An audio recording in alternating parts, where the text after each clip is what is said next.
दोस्तों, आप सभी ने यह अक्सर सुना ही होगा कि मनुष्य को उसके अच्छे बुरे कर्मों का फल भोगना ही पड़ता है। लेकिन आज की इस वीडियो में जानेंगे कि क्या माँ बाप के अच्छे और बुरे कर्मों का फल पुत्र को भोगना पड़ता है। तो नमस्ते दोस्तों, हमारे बोधि इनसाइट्स यूट्यूब चैनल में एक बार फिर से आप सभी का दिल से स्वागत है। तो दोस्तों, जैसे औलाद अच्छा या बुरा कर्म करती है तो उसे उनके माता पिता को भोगना पड़ता है, ठीक उसी प्रकार माता पिता के अच्छे और बुरे कर्मों का फल उनकी औलाद को मिलता है और उन्हें भोगना पड़ता है। तो दोस्तों, आज की वीडियो बहुत ही महत्वपूर्ण और ज्ञानवर्धक होने वाली है, तो कृपया वीडियो में अंत तक जरूर बने रहे। तो चलिए कहानी को शुरू करते हैं। एक समय की बात है, एक महान तपस्वी अपने आश्रम में रहता था। एक दिन उसकी पत्नी ने पूछा, स्वामी, क्या माता पिता के अच्छे और बुरे कर्मों का फल उनकी संतान को भोगना पड़ता है? तभी महात्मा ने कहा, हे देवी, माता पिता के अच्छे और बुरे कर्मों का फल उनकी संतान को अवश्य ही भोगना पड़ता है। आज मैं आपको एक प्राचीन कथा सुनाता हूं, जिसे सुनने के बाद आपको पता चल जाएगा कि कैसे माता पिता के अच्छे और बुरे कर्मों का फल उनकी औलाद को मिलता है और उन्हें भोगना पड़ता है। फिर महात्मा ने कथा को सुनाना आरंभ करते हैं और कहते हैं, हे देवी, प्राचीन समय की बात है। एक गांव में एक गरीब आदमी रहता था। वह बहुत ही गरीब था। किसी तरह से मेहनत मजदूरी करके अपने घर का पालन पोषण करता था। उसे मजदूरी में दिन भर काम करने के बाद 50 रुपए मिलते थे। उसमें से वह 25 रुपए रोजाना दान करता था और 25 रुपए में अपने परिवार का पालन पोषण करता था। इस प्रकार कुछ समय बीतने के बाद उसके घर में एक लड़के का जन्म हुआ। उस गरीब आदमी के परिवार में अब कुल 3 सदस्य हो गए, दोनों पति पत्नी और एक लड़का। अब धीरे धीरे उनके पालन पोषण में उस आदमी को समस्या होने लगी, क्योंकि इधर दिन प्रतिदिन महंगाई बढ़ती जा रही थी। फिर महात्मा ने कहा, हे देवी, एक दिन की बात है। उस आदमी के लड़के ने अपने पिता से पूछा, पिताजी, आप रोजाना 50 रुपए कमाते हैं, जिसमें से आप 25 रुपए रोज दान कर देते हैं, और 25 रुपए में हम अपना गुजारा कैसे कर पाएंगे? उस आदमी को चुपचाप देखकर उसकी पत्नी ने कहा, बेटा, ऐसी कोई बात नहीं है। तुम्हारे पिताजी रोज 50 रुपए कमाते हैं और 25 रुपए दान कर देते हैं। ये तुम्हारे लिए ही दान करते हैं, दूसरों के लिए नहीं। लेकिन वह लड़का इस बात को नहीं समझ पाया, क्योंकि वह लड़का बहुत ही छोटा सा था। महात्मा ने कहा, हे देवी, इसी तरह से कुछ समय बीतता गया और उस गरीब आदमी का लड़का धीरे धीरे बड़ा होने लगा और उस लड़के की उम्र 7 वर्ष की हो गई। इधर एक दिन वह आदमी काम करके शाम के समय वापस अपने घर लौट रहा था। तभी रास्ते में एक काला भैंसा आया और आकर उस गरीब आदमी को मारने लगा। उस भैंस के मारने की वजह से उस आदमी की वहीं पर मृत्यु हो गई। जब उस आदमी की पत्नी और उसके लड़के को पिता की मृत्यु की खबर मिली तो उनको बड़ा दुख हुआ। फिर एक दिन उस गरीब आदमी के लड़के ने अपनी मां से पूछा कि मां, हमारे पिताजी कहां चले गए हैं? उस गरीब आदमी की पत्नी ने कहा कि बेटा, तुम्हारे पिताजी हम सबको छोड़कर यमपुरी में यमराज के पास चले गए हैं। तब बेटे ने कहा, जब पिताजी थे तो रोजाना 50 रुपए कमाते थे और 25 रुपए की बचत करते थे। हमारा पालन पोषण उसी 25 रुपए में करते और बाकी के 25 रुपए वह दान करते थे। अब हमारा पालन पोषण कैसे होगा? कैसे हमारा पेट भरेगा?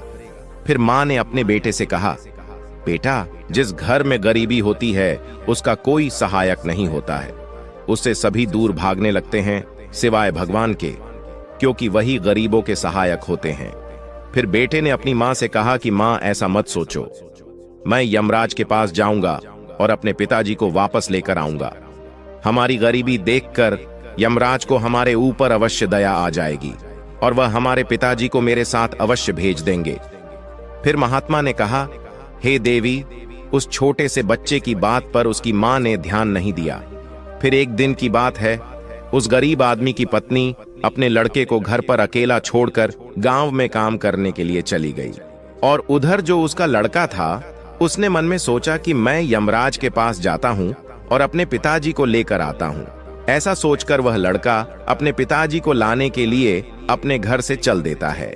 उस लड़के को चलते चलते काफी समय बीत गया।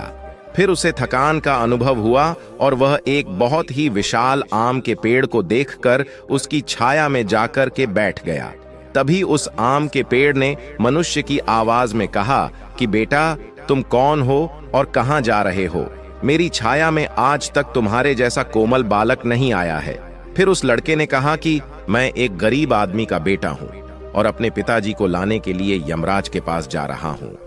उस आम के पेड़ ने जब उसकी यह बात सुनी तो उसने कहा कि बेटा, तू मेरे लिए भी यमराज से एक प्रश्न पूछ कर आना कि मैं कई वर्षों से यहां पर लगा हुआ हूं, लेकिन मेरा एक भी पत्ता जमीन पर नीचे नहीं गिरता है और ना ही मेरी डालियां सूखती हैं। मैं कितने वर्षों तक और यहां पर खड़ा रहूंगा? मैंने अपने पूर्व जन्म में ऐसा कौन सा पाप किया था जिस कारण से मुझे इस योनि से मुक्ति नहीं मिल पा रही है? इसका कौन सा कारण है? तब उस लड़के ने कहा कि ठीक है, मैं यमराज से तुम्हारा यह प्रश्न जरूर पूछकर आऊंगा। महात्मा ने कहा, हे देवी। इतना कहकर वह लड़का वहां से आगे जाता है और चलते चलते रास्ते में उसे एक इच्छाधारी सर्प मिला। उस सर्प को देखकर वह लड़का डर के मारे कांपने लगा और वहां से भागने ही वाला था। तभी वह सर्प मनुष्य की आवाज में बोलने लगा, बेटा, तुम मुझसे डरो मत। मुझे इतना बताओ कि तुम कौन हो और कहां जा रहे हो? वह लड़का उस सर्प के पास गया और हाथ जोड़कर कहने लगा, हे नागराज, मैं गरीब आदमी का बेटा हूं और मैं यमराज के पास अपने पिताजी को लाने के लिए जा रहा हूं। उस सर्प ने कहा कि बेटा, तुम यमराज से मेरा एक प्रश्न पूछकर आना। मैं कई वर्षों से यहां पर पड़ा हुआ हूं, मेरे से अब चला भी नहीं जाता। मेरे शरीर में इतनी भी जान नहीं है कि मैं थोड़ा सा भी चल फिर सकूं। मैंने अपने पूर्व जन्म में ऐसा कौन सा पाप किया था जिस कारण से मुझे इस योनि से मुक्ति नहीं मिल पा रही है? इसका कौन सा कारण है? तब उस लड़के ने कहा कि ठीक है, मैं यमराज से तुम्हारा यह प्रश्न पूछकर जरूर आऊंगा। महात्मा ने कहा, हे देवी। इतना कहकर वह लड़का आगे चलने लगा। फिर चलते चलते रास्ते में उसे एक किसान मिला। किसान ने कहा कि बेटा, तुम कौन हो? कहां जा रहे हो? देखने में तो तुम बड़े ही सुकुमार और कोमल लग रहे हो। फिर उस लड़के ने कहा कि मैं एक गरीब आदमी का बेटा हूं और मैं यमराज के पास अपने पिताजी को लाने के लिए जा रहा हूं। फिर उस किसान ने कहा कि तुम यमराज से मेरा एक प्रश्न पूछ कर आना। मैं चलते हुए राहगीरों की प्यास बुझाने के लिए कई सालों से यहां पर एक बावड़ी खुदवा रहा हूं, लेकिन इसमें पानी अभी तक नहीं निकला है। मैंने अपने पूर्व जन्म में ऐसा कौन सा पाप किया था जिस कारण से इस बावड़ी में अभी तक पानी नहीं निकला है? मैंने इसमें बहुत सारे पैसे भी खर्च कर दिए हैं। इसका क्या कारण है? उस लड़के ने कहा, ठीक है, मैं यमराज से तुम्हारा यह प्रश्न जरूर पूछकर आऊंगा। महात्मा ने कहा, हे देवी। इतना कहकर वह लड़का वहां से आगे की ओर चलने लगा। चलते चलते रास्ते में उसे एक बहुत बड़ा तालाब मिला। फिर वह लड़का तालाब के किनारे पर गया और पानी पीने लगा। तभी उस तालाब से तैरती हुई एक बतख आई और कहने लगी, बेटा, तुम कौन हो और कहां जा रहे हो? तब उस लड़के ने कहा कि मैं गरीब आदमी का बेटा हूं और मैं यमराज के पास मेरे पिताजी को लाने के लिए जा रहा हूं। महात्मा ने कहा, हे देवी। उस लड़के की बात सुनकर उस बतख ने कहा कि बेटा, तुम यमराज से मेरा एक प्रश्न पूछ कर आना। कई वर्षों से मैं इस तालाब में भटक रही हूं। मेरी 7 पीढ़ियां गुजर गई हैं, परंतु मैं अभी तक इसी तालाब में रह रही हूं। मैंने अपने पूर्व जन्म में ऐसा कौन सा पाप किया था जिसके कारण मुझे इस योनि से मुक्ति नहीं मिल पा रही है? इसका क्या कारण है? तब उस लड़के ने कहा, ठीक है, मैं यमराज से तुम्हारा यह प्रश्न जरूर पूछकर आऊंगा। इतना कहकर वह लड़का वहां से आगे की तरफ बढ़ने लगा। चलते चलते तालाब के दूसरे किनारे पर पहुंच गया। दूसरे किनारे पर जब वह पहुंचा तो उसने देखा कि एक मरा हुआ बगुला वहां पर पड़ा हुआ था। जब वह लड़का उस मरे हुए बगुले को लांघ कर जाने लगा तो वह मरा हुआ बगुला कहने लगा, बेटा, तुम कौन हो और कहां जा रहे हो? उस लड़के ने उसकी आवाज सुनकर कहा कि मैं एक गरीब आदमी का लड़का हूं और मैं यमराज के पास अपने पिताजी को लाने के लिए जा रहा हूं। उस बगुले ने कहा कि तुम यमराज से मेरा एक प्रश्न पूछ कर आना कि मेरा शरीर कई वर्षों से इस तालाब के किनारे पर ही पड़ा हुआ है। कभी पानी की लहर आती है तो मेरा शरीर तालाब के अंदर चला जाता है और पानी की लहर से वापस तालाब के बाहर निकलकर किनारे पर आ जाता है। ना तो मेरा शरीर गलता है और ना ही सड़ता है। इतने सालों से जैसे का तैसा ही है। मैंने अपने पूर्व जन्म में ऐसा कौन सा पाप किया था जिसके कारण मुझे इस शरीर से मुक्ति नहीं मिल पा रही है, और इसका क्या कारण है? उस लड़के ने कहा, ठीक है, मैं यमराज से तुम्हारा यह प्रश्न जरूर पूछकर आऊंगा। महात्मा ने कहा, हे देवी। इतना कहकर वह लड़का वहां से चलने लगा और वहां से चलते चलते यमपुरी में पहुंच गया और वहां पहुंचकर यमराज को प्रणाम किया और हाथ जोड़कर कहने लगा, हे यमराज, मेरे पिताजी कहां पर है? जब मेरे पिताजी घर पर थे तो वह रोजाना 50 रुपए कमाते थे, जिसमें से 25 रुपए तो दान कर देते थे और 25 रुपए में से हम लोगों का पालन पोषण करते थे। लेकिन अब मेरे पिताजी घर पर नहीं हैं तो मैं और मेरी मां भूखे मर रहे हैं। आप उन्हें जल्दी से मेरे साथ हमारे घर पर भेज दीजिए। महात्मा ने कहा, हे देवी। फिर यमराज ने उस लड़के की बात सुनकर कहा, ठीक है, मैं तुम्हारे पिताजी को घर पर भेज दूंगा, पहले तुम यहां पर बैठो। यमराज ने उस लड़के को अपने पास में बिठाया और उसको भोजन कराया। भोजन कराने के बाद पूछा कि तुम्हें और क्या चाहिए। फिर उस लड़के को रास्ते में जो जो मिले थे उनके प्रश्न यमराज से पूछे। यमराज ने उन सभी के प्रश्नों का उत्तर दिया और कहा कि बेटा, तुम जाते समय उन सबको उनके उत्तर बताते जाओ। फिर यमराज ने कहा कि बेटा, तुम अपने घर पर जाओ, तुम्हारी मां तुम्हारा इंतजार कर रही है, तुम्हारे पिताजी तुम्हारे घर पर पहुंच जाएंगे। फिर वह लड़का यमराज को प्रणाम करके वहां से वापस अपने घर के लिए चलने लगा।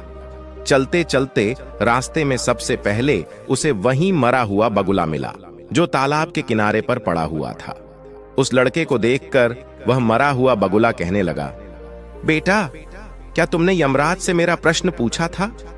तब उस लड़के ने कहा, हाँ, मैंने यमराज से तुम्हारा प्रश्न पूछा था।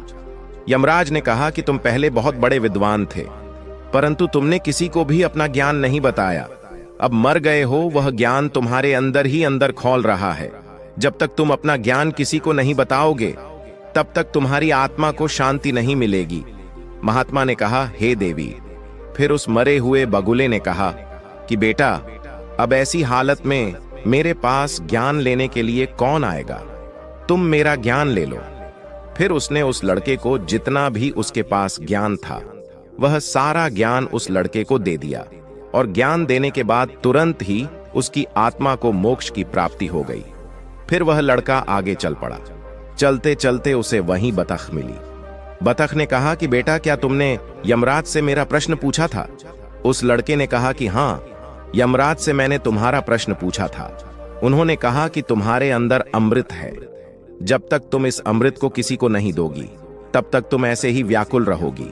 बतख ने कहा कि बेटा, अब कौन मिलेगा मुझे, तुम ही मेरा अमृत ले लो। फिर बतख ने अपना अमृत उस लड़के को दे दिया और अमृत देते ही उस बतख की आत्मा को मोक्ष की प्राप्ति हो गई। इसी तरह से वह लड़का वहां से आगे बढ़ने लगा। फिर चलते चलते रास्ते में उसे वही किसान मिला जो राहगीरों के लिए बावड़ी खुदवा रहा था। उस किसान ने जैसे ही उस लड़के को देखा तो बड़े प्रेम से हाथ जोड़कर के कहने लगा कि बेटा, क्या तुमने यमराज से मेरा प्रश्न पूछा था? उस लड़के ने कहा, हाँ, पूछा था। यमराज ने कहा कि आपके घर में एक जवान कन्या कुंवारी बैठी हुई है। जब तक आप उस लड़की का विवाह नहीं करोगे और कन्यादान नहीं करोगे तब तक इस बावड़ी में पानी नहीं निकलेगा। पहले जो तुम्हारा कर्म है उसे पूरा करो। जो ईश्वर ने तुमको दायित्व सौंपा है उस पर ध्यान दो। पहले आप कन्यादान करो, उसके बाद इस बावड़ी को खुदवाओ। फिर उस किसान ने कहा कि मैं अपनी लड़की के लिए लड़का कहां ढूंढने के लिए जाऊंगा? तुम मुझे बहुत ही सीधे साधे स्वभाव के दिख रहे हो और सुंदर भी हो और देखने में बहुत ही अच्छे लग रहे हो, इसलिए बेटा तुम ही मेरी लड़की से विवाह कर लो। महात्मा ने कहा, हे देवी। फिर उस किसान ने अपनी लड़की का विवाह उस लड़के के साथ कर दिया। फिर किसान ने अपनी लड़की को बहुत सारा धन देकर विदा कर दिया। फिर वह लड़का आगे चला। चलते चलते रास्ते में उसको वहीं इच्छाधारी सर्प मिला। उस सर्प ने कहा कि बेटा, क्या तुमने यमराज से मेरा प्रश्न पूछा था? तब उस लड़के ने कहा कि हाँ, पूछा था। यमराज ने कहा कि तुम्हारे पास जो नागमणि है, तुम उस नागमणि को धरती पर नहीं उगलते हो और न कभी किसी को दान दिया है। जब तक तुम इस नागमणि का दान नहीं करोगे, तब तक तुम्हारा शरीर ऐसे ही बना रहेगा। फिर उस सर्प ने कहा कि बेटा, मैं यह नागमणि अब किसको दूं? इस नागमणि को तुम ही ले लो। फिर उस सर्प ने अपनी नागमणि को उस लड़के को दे दिया। नागमणि को देते ही उस सर्प की आत्मा को मोक्ष की प्राप्ति हो गई। इस तरह से वह लड़का अपनी पत्नी को लेकर फिर आगे चलने लगा। फिर चलते चलते रास्ते में उसे वहीं आम का विशाल पेड़ मिला, जिसकी छाया में उसने विश्राम किया था। उसने पूछा कि बेटा, क्या तुमने यमराज से मेरा प्रश्न पूछा था? उसने कहा, हाँ, पूछा था। यमराज ने कहा कि पूर्व जन्म में तुम्हारा काम स्कूल में बच्चों को शिक्षा देना था। तुम्हारा पद एक गुरु का था, परंतु तुमने अपने पद का सही इस्तेमाल नहीं किया। तुम शिक्षा देने के बदले में छोटे छोटे बच्चों से अपना काम करवाते थे और उन्हें अच्छी तरह से शिक्षा नहीं देते थे। तुम पूर्व जन्म में बहुत बड़े विद्वान थे, परंतु तुमने उन बच्चों को शिक्षा नहीं दी। उन्हीं बच्चों के श्राप के कारण तुम हिलडुल नहीं सकते। तुम्हारे अंदर जो ज्ञान भरा हुआ है, उसे किसी को दे दो। इसके बाद में तुम्हें मोक्ष की प्राप्ति होगी। महात्मा ने कहा, हे देवी। उस लड़के की बात सुनकर उस आम के पेड़ ने कहा कि मैं यह ज्ञान किसे दूंगा, तुम ही ले लो। फिर उस आम के पेड़ ने उस लड़के को अपना जितना भी उसके पास ज्ञान था सब दे दिया। जैसे ही उस आम के पेड़ ने उस लड़के को अपना ज्ञान दिया, तो उसकी भी आत्मा को शांति मिल गई और वह उस पेड़ की योनि से मुक्त हो गया। वह लड़का अपनी पत्नी के साथ चलते चलते अपने घर पहुंच गया।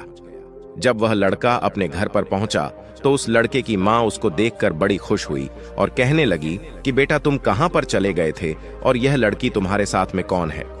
फिर उस लड़के ने जो भी उसके साथ घटनाएं घटी थीं, वह सब कुछ अपनी मां को बता दिया। फिर महात्मा ने कहा, हे देवी, अब उस लड़के को ज्ञान हो चुका था कि उसके पिताजी वापस नहीं आ सकते हैं। अब उनकी मुक्ति हो चुकी है। उसके पिताजी ने जो दान धर्म किया था, उसका फल उस लड़के को यमराज ने दे दिया। इस प्रकार से महात्मा ने अपनी पत्नी को बताया कि माता पिता के अच्छे और बुरे कर्मों का फल उनकी औलाद को कैसे प्राप्त होता है और पूर्व जन्म के कर्मों का फल व्यक्ति को कैसे मिलता है, और उसके पिता द्वारा किए गए पाप और पुण्य कर्म भी उसके बच्चों को कैसे मिलते हैं। तो दोस्तों, आपने आज के इस वीडियो से क्या सीखा, वह मुझे आप कमेंट बॉक्स में कमेंट करके बता सकते हैं। इसी के साथ में उम्मीद है कि आपको आज की वीडियो पसंद आई होगी। अगर पसंद आई हो तो इस वीडियो को एक लाइक करें और उस इंसान को शेयर करें जिससे यह कहानी सुनने की जरूरत है, और उसी के ठीक बाद हमारे चैनल बोधि इनसाइट्स को सब्सक्राइब करें। तो चलिए फिर मिलते हैं ऐसी एक और नई वीडियो में एक नए मैसेज के साथ। तब तक के लिए अपना और अपने माता पिता का और अपने घर परिवार वालों का ख्याल रखें। धन्यवाद और नमो बुद्धाय।